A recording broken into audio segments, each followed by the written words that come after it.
Hey there, it's ARTFX and today we're doing a jump up sound design tutorial. Yes, who would have thought that? No, I'm doing a jump up sound design tutorial because I'm getting a lot of requests for it and because I saw that there is actually not that many tutorials online about making jump up style bass sounds. So I figured let's start with the first one today. I'm probably going to do more of them, but today is going to be the first one. And I figured let's do one about how 90 to 95% of all jump up drum and bass sounds are made. And that is that classic FM synthesis whoop bass sound that you hear in jump up drum and bass pretty much all the time. So without further ado, let's get to it. This is what we're gonna make today. It's gonna sound something like this.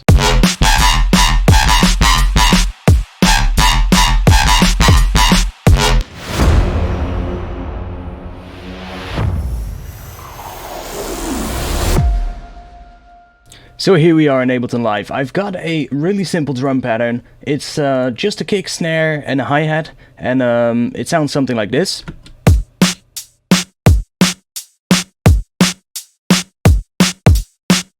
And I decided to layer a kind of like a crowd clap underneath it. I figured that kind of works in jump up drum and bass because it's such a high energy, dance floor style of drum and bass.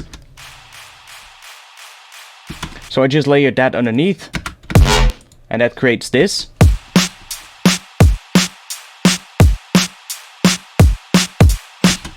So that's our jump up drum loop, and then let's go into the bass track. So I'm gonna turn this off. Well, I can talk about this. I've got some limiting here, which isn't really doing any limiting right now, but it's just there in case we're gonna go over 0 dB. It's just gonna cut it off and make sure that it's just gonna be a nice, you know, like a sausage bass line, pretty much. And I've got some sidechaining, which is obviously there to make sure that the bass doesn't clash with these drum sounds that we have, because the drum sounds are quite punchy. You know, you want to at least do something to make sure that the bass and the drums don't clash. So that's pretty much what's on the group. The compressor here is not turned on, so I could just remove that. You don't have to look at that. Now for the bass. It's two different tracks. They're made from the exact same patch. They're just slightly different. So let's run you through the main patch, which is this one. So this is the pattern. It's based on the F Phrygian mode. You can see D sharp, F, and that F sharp, which is part of the Phrygian mode. That is why it sounds Phrygian. I like this pattern. I think it sounds quite jump uppy. So you want to play with a rhythmic kind of thing when it comes to jump up, and you don't want to make it too complicated. So here we are in Serum. Let's show you how I made the patch. So I started with a sine wave sub, brought the octave 3 octaves down, so we have a sine wave sub bass, and then I added this second oscillator, and I'm gonna show you what I did here. So I have the second oscillator, and that one is controlling the amount of FM on the first oscillator. I'm also controlling the level with this LFO to create kind of like the whoop type shape, and that sounds like this. So that's your classic FM synthesis kind of sound. You can play now with, I decided to add a filter, and this filter is also being controlled by the LFO, so it's a low pass filter, and that will just do this. So it also adds a bit of distortion with the drive here, and I felt that sounded quite nice. And then I went in here and I added this distortion. So that's the distortion module here. I didn't really change anything, I just changed the type to diode 1. And that really gives us a very distorted sound. Almost too distorted, right? Well, now we're gonna do something, because the beauty of FM synthesis is, right now we are not really hearing the second oscillator. The second oscillator is not being outputted directly to the output of the synthesizer. It is just modulating something. So we aren't hearing this one, we are just hearing the effect that this second oscillator has on the frequency of the first oscillator. So if we start pitching this one in really weird ways, it doesn't really make stuff sound out of tune most of the time. It could make it sound out of tune, but most of the time it doesn't. The sub bass will stay in the key that we're playing. The harmonics though will do something completely different than what it's normally doing. So for instance, if I bring this up 3 semitones, you can already start to hear what it's doing, right? Let's raise the octave to 1. And now let's raise the semitones to +3. See what I mean? Let's raise it to +6. or +5. Oh yeah. That's kind of what you want, right? So you can do a lot of things here, and you can, depending on the waveform that you use as your modulator, you will want to play around with the octave and the semitones, because that can drastically alter the sound of the bass. So then I added a sub bass, and I had a different LFO shape, which is just slightly longer than the first one. Other than that, it's set up in the exact same way. It's just slightly longer, and I added that to the level of the sub because I wanted the sub to follow the level of the shape of the bass, pretty much.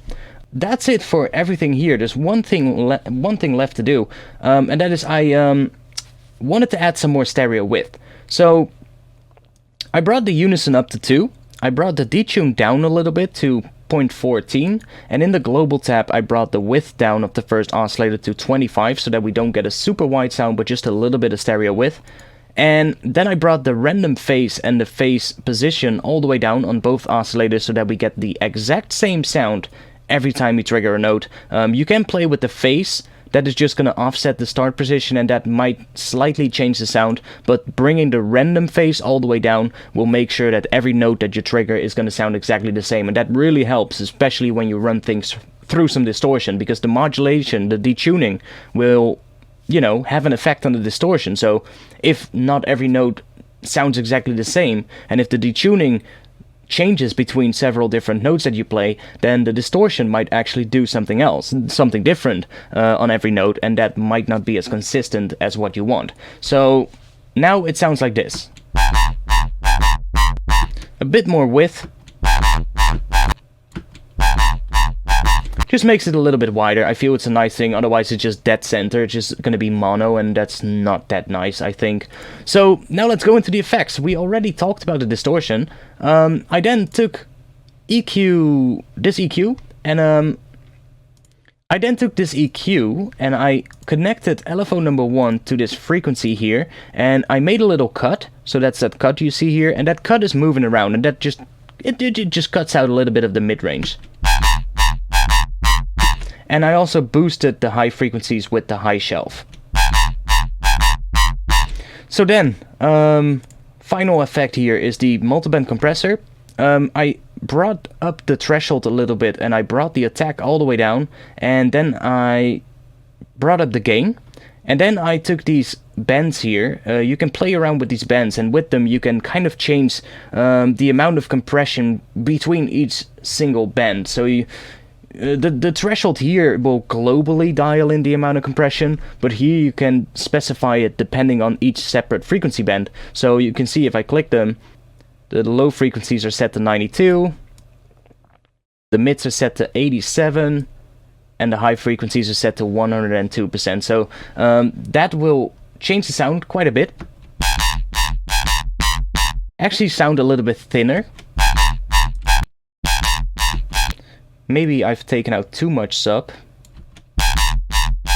I can always add a bit more here by just dragging this sub slider up a little bit.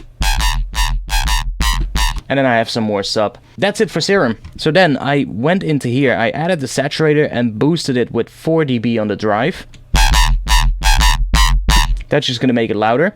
And then I take an isotope trash.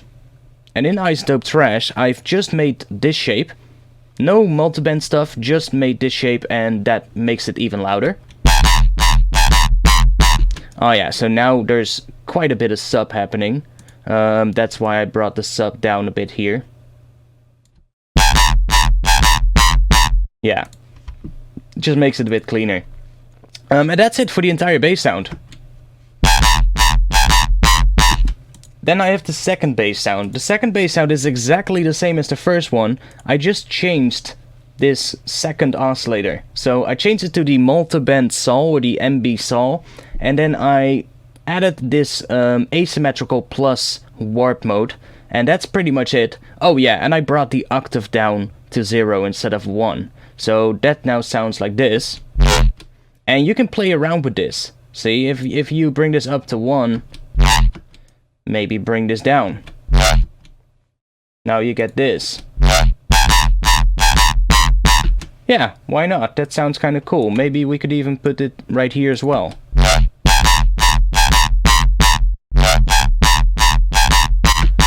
yeah, it sounds kind of nice, right? So that's it. Then on the group I have just this limiter to make sure we're not gonna clip, and then I've got this sidechain compressor, which is obviously compressing to the drums. And then I have one final thing set up, and that is a really short reverb. So I have this really short reverb, FabFilter Pro R. I've brought the size down to 0.29 seconds actually. I brought the stereo width down a little bit, and that's about all I done in here. Then I've also taken an EQ, made sure that the EQ is high passed and that it's rolling off a little bit of the high frequency, so that makes the reverb sound, well, a little bit less bass heavy, and it also takes out some of the super high frequencies from the reverb. So both of the bass sounds are running through that. I've actually just sent the group to the reverb, so this entire group is being sent to the reverb channel here, and that actually adds a little bit of reverb to the bass sound. It makes it a little bit wider as well. So this is without, and this is with. So that really makes it stand out and really makes it sound much nicer than what it actually is. And because we are layering this with the dry bass, we keep the beauty, we keep the consistency of the dry bass, but we then add a nice amount of stereo width and a little bit of ambience with that reverbed version of the bass. And that's really helpful. It makes everything sound much better when you have these really dry electronic sounds. So that's it. So that's how about 90 to 95% of all jump up drum and bass sounds are made, at least the ones that I hear. There's tons of variations, there's tons of ways to come up with different ones. Like you can play with those LFO shapes, you can play with the waveforms, you can do wave tables. I haven't even modulated the wavetable itself. You can do that. You can do all kinds of stuff, but at the core of it, pretty much all of them start off with FMing one oscillator with another one and doing that with like this kind of a shape. That's pretty much how most of them start off with. Of course there are exceptions, but there you have it. With the drums now, everything in place, it's gonna sound something like this.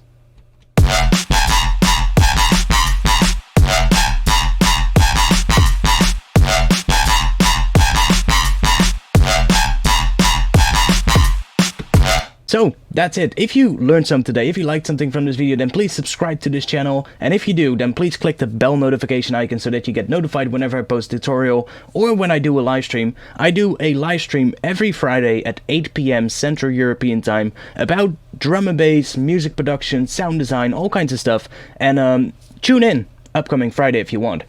Also, if you want to be a member of my Discord server, I have a Discord server. The invite link is in the description below this video, so check it out if you want.